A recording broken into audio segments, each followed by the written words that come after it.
guys, I'm Geoffrey, and today we're going to tell another story from the Bible. Have you ever been in a competition? In today's story, we will see a very interesting competition. It is found in the book of 1 Kings. We have our arts and crafts videos, and we also have our channel in Spanish. The link is in the description. This story can be found in 1 Kings chapter 18, verses 1 through 40. When the people of Israel started to worship idols, the prophet Elijah delivered a message from God to King Ahab. There will be neither dew nor rain in the next few years until I say so.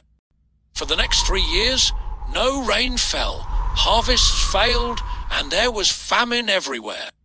Elijah had hidden in the Kerith ravine and been fed by ravens.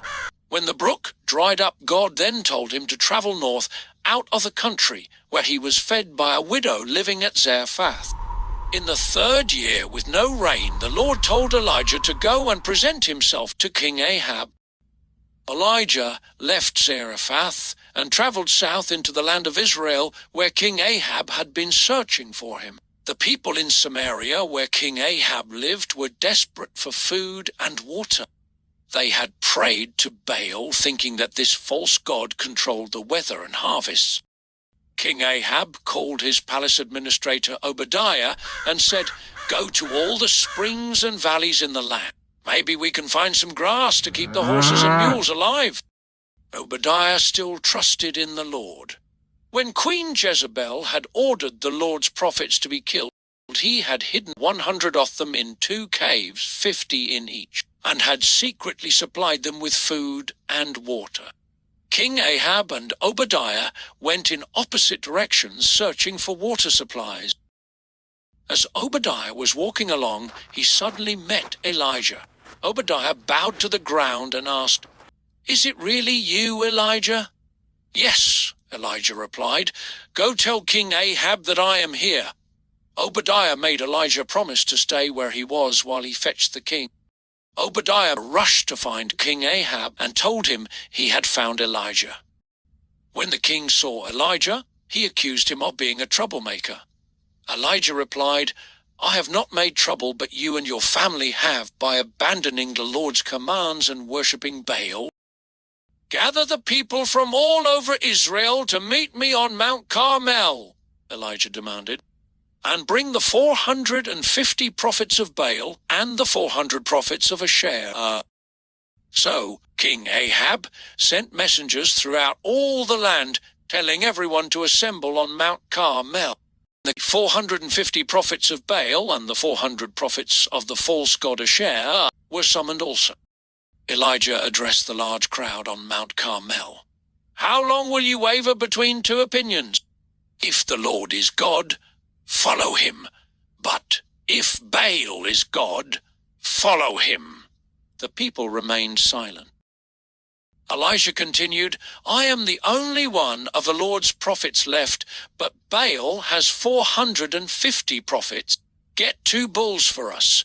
Let Baal's prophets choose one, cut it into pieces, and put it on an altar of wood. But they must not set fire to it. I will prepare the other bull and put it on an altar with wood. But I will not set fire to it. Then you call on the name of your God, and I will call on the name of the Lord, the God who answers by fire. He is God." The people agreed to the contest. The prophets of Baal chose their bull, cut it into pieces, and placed it on the wood on their altar. From morning until noon they danced around the altar shouting, "Baal, answer us!" But there was no answer. At noon, Elijah began to taunt them. "Shout louder," he said. "Surely he is a god. Perhaps he is deep in thought, or busy, or traveling. Maybe he is sleeping, and you need to wake him up." So they shouted louder and slashed themselves with swords and spears until their blood flowed. Midday passed, and Baal did not send fire. They became more frantic and continued pleading to Baal until evening. But there was no response. No one answered. No one paid attention.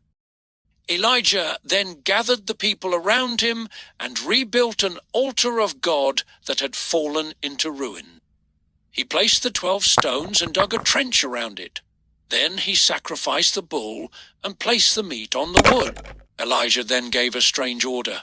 Fill 4 large jars with water and pour it on the offering and on the wood. When they had done that, Elijah ordered them to do it again and then a 3rd time. Altogether 12 large jars were poured over the altar, and the water ran down to fill the trench. At the time of the evening sacrifice, Elijah prayed, Lord, let it be known today that you are God in Israel, and that I am your servant doing what you have commanded. Answer me, so these people will know that you are God and will turn back to you again. Suddenly the fire of the Lord fell and burned up the sacrifice, the wood, the stones, and the soil. It also licked up the water in the trench.